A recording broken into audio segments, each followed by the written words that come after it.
This is Zainab, a legal intern under Alexis & Company. So today I'm going to discuss about a case Sadbir Singh vs State of Haryana, जिसमें court ने अभी specifically कहा है that which is based basically on the section 313 of CRPC, where court expressed their concern that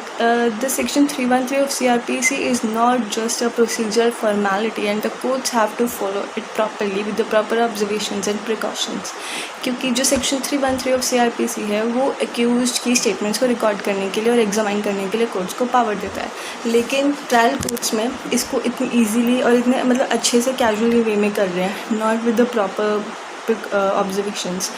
तो आपने देखा होगा कि अगर कोई भी क्रिमिनल ट्रायल या कुछ भी जाता है कोर्ट में तो सबसे पहले प्रोसिक्यूशन के विटनेस एविडेंस को लेके फिर चीफ होता है, फिर क्रॉस एग्जामिनेशन होता है, फिर एंड में जाके जब विटनेस और एविडेंस क्लोज हो जाते हैं प्रोसिक्यूशन के,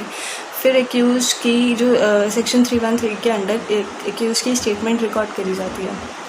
फिर उसके बाद जो भी उसके विटनेस और डिफेंस उनको प्रॉपरली एग्जामाइन किया जाता है. So let's start with the section 313. So basically it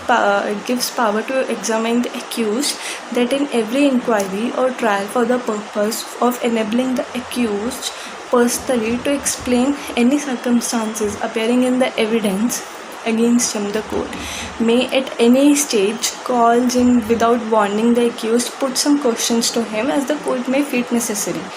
court बिना कुछ बोले कुछ भी करे एग्जामिन के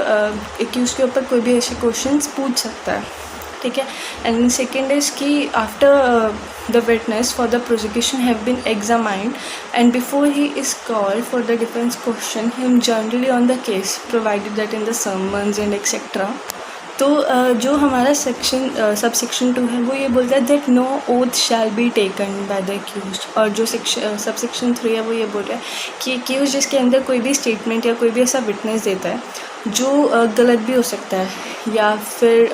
रिफ्यूज़ भी कर सकता है, तो उसके अंडर एक्यूज लायबल नहीं है पनिशमेंट के.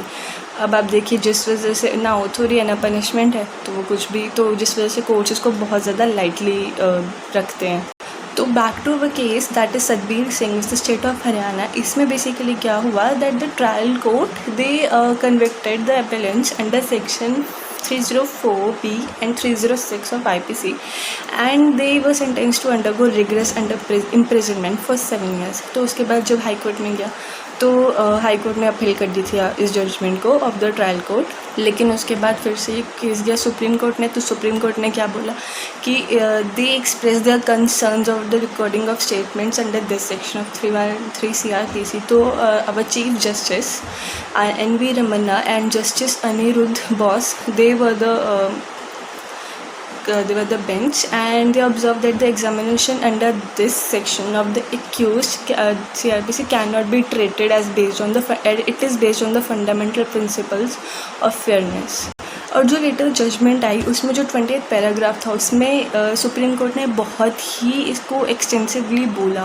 अपने कंसर्न्स दिखाए that the trial courts record the statement of accuse under section 313 of CRPC in a very casual and cursory manner without specifically questioning the accuse as to his defence. मतलब बहुत ही easily और casually किया जाता है, इसको proper उनके साथ नहीं किया जाता. और फिर ये भी बोला गया इसके अंदर कि ये एक प्रोसीजरल फॉर्मेलिटी नहीं है और कोर्ट्स को बहुत ही विद प्रॉपर अच्छे से करना चाहिए because it is based on the fundamental principles of fairness and this provision it mainly incorporates or the alterum partem. So as it enables the accused to offer an explanation for the incriminatory material appearing against him. So therefore court ने impose कर दिया trial courts या court जो भी इसको deal कर रहा है with the case to question the accused fairly with care and caution, and the court also must put incriminatory circumstances before the accused and seek his responses. And इसके साथ ही defence के ऊपर भी रिस्पॉन्सिबिलिटी डाल दी उन्होंने साइड बाय साइड कि accused के defence की रिस्पॉन्सिबिलिटी के वो उसको एक्यूज को अच्छे से रेडी करे with the questions and जो भी है पूरे circumstantial with the inception of the trial and with due caution keeping in consideration the peculiarities of section 304B IPC and section 113 of Indian Evidence Act. और इसके साथ साथ इस केस में ये भी बोला गया कि that after taking the after following proper procedures under section 313 CRPC। जब सारी स्टेटमेंट अच्छे से रिकॉर्ड कर ली जाती है और उसके बाद कोर्ट को जब पता चलता है that under section 232 of CRPC की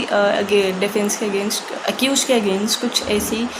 कोई भी विटनेस नहीं एविडेंस नहीं है, तो कोर्ट उसको एक्विट भी कर सकता है ऑन उस केस पे। So that's all for today, thank you.